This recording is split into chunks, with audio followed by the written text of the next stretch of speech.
और एकदम निचोड़ निकलने जा रहा है। प्रेम से बोलिए श्री गुरुदेव महाराज की जय, परम पिताजी परमेश्वर की जय, आनंद कंद प्रभु सदानंद मनमोहन भगवान की जय। अब ध्यान से समझिए, कर्म की गति इतनी गहन है, कर्म की गति इतनी गहन है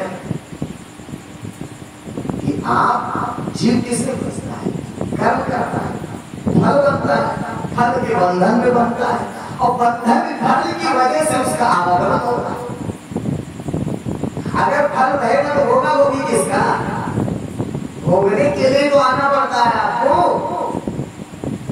तो कर्म का फल ही आपको बांधता है, और कर्म के फल से मुक्त नहीं हो सकते। इसलिए कहा कर्मणो हविबोधव्यम बोधव्यम च विकर्मणः अकर्मणस्य बोधव्यम गहना कर्मणो गति। कर्म की गति इतनी गहन है कि ब्रह्मा कर्म का अधिष्ठाता है, लेकिन कर्म का रहस्य लोग नहीं पता। अब देखिए, वही गोली हम आप लोग संसार में किसी को मार दें तो धारा 300 को लग जाएंगे जेल के अंदर, नहीं भी मरा तो 307 304 धाराएं लगी। और वही गोली बॉर्डर सैनिक पर चला रहा, सैनिक बॉर्डर पर चला रहा, लाखों लोगों को मार रहा, लेकिन उसको गोल्ड मेडल मिल रहा। अंतर दोनों में काम एक ही हो रहा, काम एक ही हो रहा, और परिणाम में कितना बड़ा अंतर आ गया, अंतर आ गया। वही बात सिर के बाल यहाँ आ गया, उसी को मूछ कह दिया गया, यहाँ आ गया उसी को दाढ़ी कर दिया, स्थान परिवर्तन नाम बदल गया। कर्म इतना गहन है कि ब्रह्मा भी कर्म के रास्ते को नहीं जानते, क्यों? क्योंकि जीव कर्म के बंधन में फंसा है। जब भगवान आते हैं तब इस कर्म के वास्तविक रहस्य को कर्म काटने लोग तो आपको कर्म में फंसा नहीं। अब देखो इसका मुक्ति कैसे हो, भगवान मुक्ति कैसे देते, मोक्ष कैसे देते। देखिए, दो क्षेत्र है जीवन का, एक है कर्म और भोग के बीच का क्षेत्र, कर्म और भोग के बीच का, यानी आप कर्म कर रहे हैं, धन मिल रहा है, भोग भोग रहे हैं, कर्म भोग कर्म भोग कर्म, सब जीवन इसी में तो जी रहे हैं। कर्म कर रहे, धन मिल रहा है, भोग भोग रहे हैं, भोग मैंने खाना पीना पहनना ओढ़ना कर्म करना, ये कर्म और भोग का जीवन है। एक जीवन धर्म और मोक्ष के बीच का है, समझिए, धर्म और मोक्ष के बीच का जीवन अलग है, कर्म और भोग के बीच का जीवन अलग है। तो जब भगवान आते हैं तो अपना एक विधान बनाते हैं, नियम कानून बनाते हैं, और उस नियम कानून में रहने से आपको मोक्ष प्राप्ति हो जाएगी। होता क्या है, हम संसार में कर्म किसके लिए करते हैं? अपनी पत्नी, अपने बच्चे, अपने घर परिवार कुटुंब के लिए। तो स्वार्थ मतलब क्या? स्व और स्वजन के लिए करना ही स्वार्थ, अपने और अपने परिवार के लिए ये स्वार्थ। परमार्थ क्या है? पर और परम के लिए जीवन जीना। अपना जीवन आप पर और परम के लिए करते, परमात्मा के लिए, जन कल्याण के लिए करते, ये परमार्थ हमारा। ये कैसे संभव है? हम जी रहे हैं माया क्षेत्र, घर परिवार में, अभी चाकरी बिजनेस व्यापार सब फैला है ना, और कर्म भोग में बैठे हैं। भगवान ने एक क्षेत्र बनाया, 5 क्षेत्र प्रमुख भगवान जी ने बनाया। जब कल के अवतार भगवान का हुआ तो एक धाम उन्होंने बनाया पुरुषोत्तम धाम, 12 भक्ति मुख्यालय धाम। एक धाम उन्होंने हरिद्वार में बनाया, श्री हरिद्वार साथ, एक वाराणसी में बनाया, एक भगवत धाम में बनाया, और एक आगरा में बनाया। अब उन 5 धामों की कंडीशन क्या है? उसमें जीव को पहले क्या करना होगा? ये जो माया क्या है? लक्ष्मण जी ने राम जी से पूछा प्रभु माया क्या है? तो कहे मैं और मोर तोर तय माया जही बस कीन्हे जीव निकाया। मैं और मेरा का जो बंधन है यही माया है और दूसरा कोई माया नहीं। अब आप गौर करो, आपसे कहेंगे चलो हमारे साथ, तो आप क्या कहोगे? मेरा घर, मेरा परिवार, मेरी नौकरी, मेरी चाकरी, मेरा बिजनेस, मेरा व्यापार, आप किसको फंसे? मेरा नाम की चीज में फंसे। उस मेरा और मैं को समाप्त, जब आप समाप्त कर दिए तो क्या हुआ? आप अपने जीवन को उठाकर धर्म क्षेत्र में रख दिए, भगवान के धर्म क्षेत्र। अब वही यहाँ चलती है संसार में, यानी आप कर्म भोग में वही गोली चला रहे, वही काम कर रहे हैं। तो इसमें जब आप करेंगे तो क्या होगा? फल बन जाएगा, 302 लग जाएगा किसी को मारने के। और वही बॉर्डर पर चलाएंगे तो बॉर्डर में लग जाएगा। तो जब आप माया से मुक्त हो गए, एकदम सब छोड़ दिए संसार, एकदम कुछ नहीं, बस हमारा जन्म और अपने जीवन को उठाकर उस धर्म क्षेत्र के विधान में रख दिया। तो अब आपका जीवन बॉर्डर पर, अब वहां के इंद्रियों से आपके जो काम होगा वो स्व और स्वजन के लिए नहीं होगा। स्व ना अपने लिए कर रहे हैं, ना अपने कुटुंब के लिए कर रहे हैं। अब जो काम करेंगे जनमानस के लिए और भगवान की भक्ति और सेवा को ही काम देगा। भक्ति और सेवा दो ही कार्य मांगे चाहते हैं। स्व और स्वजन खत्म हो गए, पर और परम के लिए तो वो जो क्षेत्र है उस पर माया का विधान लागू नहीं होता। कैसे? जैसे ही आप क्या भारत दिल्ली में दूतावास है ना, तो दूतावास अमेरिका का दूतावास भारत में है, तो पूरे दूतावास पर कानून अमेरिका का चलता है, व्यवस्था से भारत सरकार ने। बात सुन रहा है? वो जो भगवत क्षेत्र धर्म और मोक्ष का क्षेत्र बनाया है भगवान ने, उस पर व्यवस्था तो समाया दे रही है, लेकिन कानून भगवान का चलता है उस पर, क्योंकि गलतियों का सब बनाया है। सारा विधान नियम कानून वहां जो जीवात्मा शरीर छोड़ेगी, यमराज की मदनी को उसको सिद्धार्थ परिणाम हम जाएगा, डायरेक्ट हम लोग जाएगा। क्यों? क्योंकि वो माया प्रपंच से निकल चुका है और अपने जीवन को उसने भक्ति और सेवा में डाल दिया है। तो अब माया से मुक्त हो गया, अब कर्म उससे होगा। जैसे दूतावास में क्या होता है, अमेरिका का कानून चलता है, लेकिन व्यवस्था कौन देता है? भारत सरकार। सब व्यवस्था भारत सरकार देगी, लेकिन कानून तो उस पर माया का कोई भी विधान लागू नहीं होगा। उस क्षेत्र पर माया का विधान लागू नहीं होगा, भगवान का विधान लागू होगा, लेकिन व्यवस्था सब माया देगी। सब वैसे से खा पी रहे हैं, वैसे हम लोग भी लोग खाते पीते हैं, लेकिन हम लोगों ने मैं और मेरा वाले जीवन को त्याग किया। तो जब मैं और मेरा समाप्त कर दिए लोग और अपने आप को उठाकर धर्म, तो हमारा जीवन अपने लिए न कुछ बचा, न अपने कुछ कुटुंब रह नहीं गया। त्वमेव माता च पिता त्वमेव, शरीर के माता पिता थे उसे बेचारे छोटे। तो अब केवल अनंत हो गया, अन्य कोई नहीं, हम और ऊपर बढ़। अब उसी का कार्य है। अब हम आपके कल्याण के लिए 2000 किलोमीटर चलते हैं, आपको सुनाने जाने समझाने के लिए। तो परमार्थ का जीवन हो गया, अब स्वार्थ का जीवन नहीं बचा। तो जब स्वार्थ का जीवन नहीं बचा तो माया से अब जो कर्म होगा, ध्यान से समझिए, भगवान क्या करते हैं? ऐसे जब भगवान कृष्ण अध्याय 4 में यज्ञों का वर्णन करते हैं, तब कहे कि बहुत प्रकार के यज्ञ हैं। संसार में लोग घर में यज्ञ करते हैं, हवन करते हैं, उठा करके पूजा पाठ करते हैं ना, यज्ञ करते हैं ना, जिसमें हवन सामग्री डाली जाती है। साधक जो है वो प्राणापान जो होता है, प्राणों का प्राण वायु का अपान वायु में हवन, अपान वायु का प्राण वायु में हवन करते हैं। लेकिन इन सभी यज्ञों में सर्वश्रेष्ठ क्या है? श्रेयान द्रव्यमयी यज्ञ ज्ञान यज्ञ परम।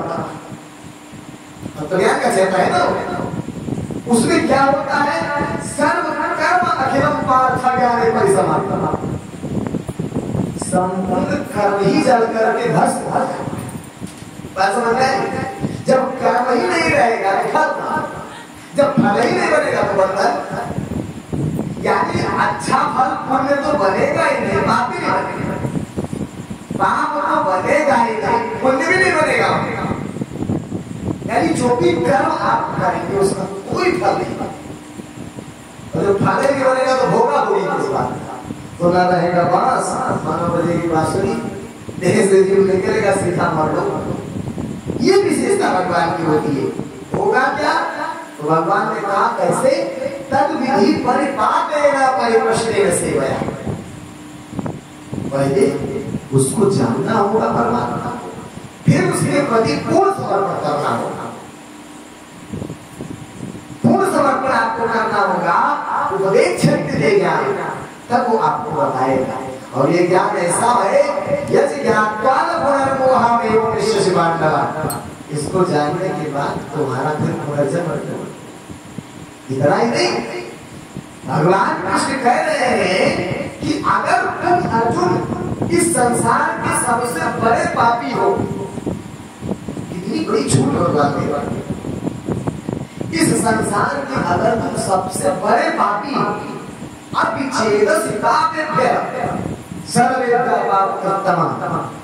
इस दुनिया में कोई सबसे बड़ा पापी हो और उससे भी अधिक तुम पाप करने वाले होगे, तो भी सर्वं ज्ञानत्वेनैव सदृश, इस ज्ञान की जहाज में बैठकर तुम भवसागर से पार। क्यों? ऐसा क्यों है? क्योंकि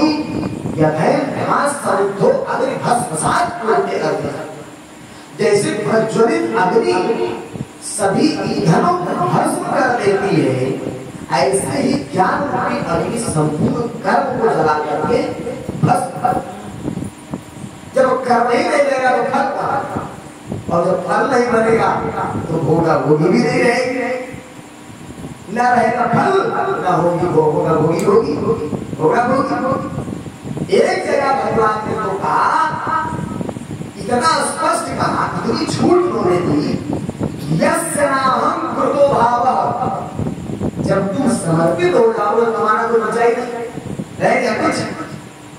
जब तुम समर्पण हो गए, अर्जुन ने क्या कहा? जब तक अर्जुन ने समर्पण नहीं किया, भगवान कृष्ण ने जाते हैं।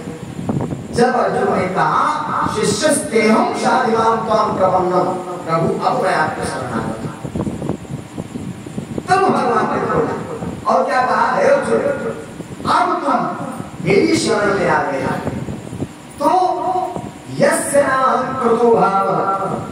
क्योंकि अर्जुन ने जब देखा कि इसमें तो हमारे सारे सगे संबंध ही रह गए, तो समझिए कर्म का रहस्य, इसमें तो सारे सगे संबंधी है, हमारे दादा हैं, हमारे कुलगुरु हैं, हमारे भाई हैं, इनको मारेंगे हम, लाखों की संख्या में हत्या होगी, अरे हमको तो नरक में भी जगह नहीं मिलेगी, महाराज ब्रह्म हत्या हो जाएगी, गुरु की हत्या हम कर देंगे। देखिए सोचिए आप, है ये पाप है? संसार में रहेंगे तो इसी का आपको फल मिल जाएगा, पाप बनेगा, बोलना पड़ेगा मरे जाकर। कर्म के रहस्य को समझिए, संसार में आपके ऊपर सारा विधान है माया का लागू। जैसे यहाँ आपका विधान किसी को मार देंगे 300 है, और वही गोली बार्डर पर चलेगी तो मेडल मिल जाएगी। कहाँ देखेंगे? वही गोली अगर बार्डर पर चली तो आपको गोल्ड मेडल मिल जाएगा। क्या कहना? यस्य नाहं कृतो भावः। जब तुम मुझे समर्पित हो गए तो तुम्हारा तो बचा ही नहीं, क्या बचा? तो अब तुम्हारे अंदर कुछ नहीं बचा, बुद्धि यस्य न लिप्यते, तुम्हारी बुद्धि संसार में लिपायमान भी नहीं है, क्योंकि बुद्धि वही ना होगी ना धन होगा। मेरा जहाँ होगा, मेरा घर, मेरी बीवी, मेरे बच्चे, मेरे माता, मेरे पिता, मेरा जहाँ होगा वही आप बसे रहेंगे। तो जो मेरा नाम की चीज है उस मेरा तो रह नहीं जाएगा जब तुम समर्पण कर दोगे तो। अब बचाएगा तुम्हारे खाली परमात्मा बुद्धि यस्य न लिप्यते, तो उसकी बुद्धि लिपायमान नहीं। वो क्या है? हत्वापि साईमाम लोका, अगर तुम संपूर्ण लोगों की भी हत्या कर दोगे तो फिर तुम हत्यारा नहीं हो। और इतना ही नहीं, मान लो हत्यारा नहीं कहलाओगे तो पाप तो लगेगा, तो फिर नानिबद्धति, कोई कर्म तुम्हें बांध नहीं सकता है, मारो। बड़ी छोटी, जब टोटल सरेंडर हो गए तो कहे राम जी ने गाय सब सुखरी उखरी कहेगी दुश्मन का भाई आया है मिलने, तो कहे करोड़ों ब्राह्मणों की हत्या करके अगर आया होगा तो भाई शरण।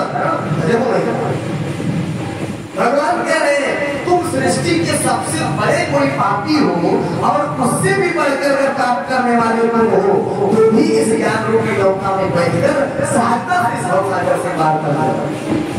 क्या क्षमता है इस ज्ञान की? शेष क्षमता नहीं है। आध्यात्म में जाएंगे तो अधिक से अधिक प्रलोभ देगा, कर्मकांड में जाएंगे तो अधिक से अधिक नरक स्वर्ग देगा। एक बात इस तत्व की ज्ञान को समझा सकती है जो आपको मोक्ष देगा। समझ रहे हैं? महाराज कहते थे मन में गुरुओं की तरफ नहीं है कि बस तू हमारा कमीशन देते जाओ तो वही रहो। ये तो तब तक के लिए है जब तक आप समर्पित नहीं हो पा रहे। बिना मान लीजिए भवसागर पार करने की नाव और नाविक से कहो मैं तुम्हें 2 करोड़ रुपए दे रहा हूं और मुझे उस पार उतार दो, लेकिन कंडीशन है कि शरीर में नाव में नहीं रखूंगा तो उतार पाएगा, पैसा पार जाएगा कि तुम पार जाओगे। तो शरीर को तो रखना पड़ेगा ना नाव में, तब भवसागर से आप पार जा सकते। तो भवसागर पार जाने के लिए कर्णधार सद्गुरु दृढ़ देना पड़ेगा आपको शरीर में। जब तक नहीं दे पा रहे हैं तब तक आप भक्ति में लगे रहिए, सेवा में लगे रहिए, आन जान बनाए रखिए। वर्तमान वर्तमान उसके में लगना पड़ेगा। तो क्या होगा? लेकिन जब समर्पण आप हो जाएंगे तो सभी कर्म जल के भस्मीभूत हो जाएंगे, तभी और देगा। शरीर छोड़ेगी, देर गिरेगी, जीवात्मा सीधा वर्णन से। उससे पहले अगर श्वास हो जाए तो कर्म का बंधन लागू होगा, यमराज जाएगा। यही तो कर्म की गति है कि एक आदमी कागज पे गोली चला रहा है, उसको जो गोल्ड मेडल मिल रहा है वही वो नहीं चला रहे, उसको बंधन मिल रहा है, जेल मिल रही। कितना मानता भगवान को यहां तक है कि एक नहीं संपूर्ण लोगों की अगर तुम हत्या कर दो, सारी दुनिया को मार दो। ये तो तुम्हारे दादा पोता गुरु है अर्जुन, आप नहीं लगता है? अरे गुरु का माने करने से पाप लग जाता है। और यहाँ पर वध की बात है, मार काट कर देने की बात है। हत्यापि साईमाम लोका, संपूर्ण लोगों की हत्या कर दोगे तो तुम हत्यारा नहीं हो, ना निबद्धति, ना सृष्टि का कर्म तुम्हें बांध सकता है। बड़ा हिम्मत है कि तुम्हारे कर्मों का फल बताएं। क्यों? क्योंकि तुम मेरे शरण। इसलिए भगवान ने कहा सर्वधर्मान परित्यज्य अमामेकं शरणं व्रज, केवल मेरी शरण में आ जाओ। क्या होगा? अहं त्वा सर्वपापेभ्यो मोक्षस्यामिमाशुच, मैं तुम्हें मोक्ष अमृत स्वरूप मोक्ष दूंगा। लेकिन जब तक मैं और मेरा में रहेंगे, स्वा और स्वजन में रहेंगे, तब तक मोक्ष हो नहीं। लेकिन आप भक्ति सेवा में लगे रह सकते हैं। घर में रहकर भी मान लो अब जब तक समर्पित नहीं हो पा रहे तब तक कुछ ना कुछ करना पड़ेगा। तो भक्ति करो, पूजा करो, आरती करो, वंदना करो, आन जान करो, लगे रहो। जैसे ये लोग लगे हमारे मन में लोग 4-5-6 लोग हैं, हमारे भैया हैं, विजय जी हैं प्रमुख लोग, ये लोग लगे कैसे लगे, ये सब का बीच हो रहा है। ये सत्संग का नेचर है। अब कोई डाउट आपके अंदर हो, कितना समय हो गया? 9 15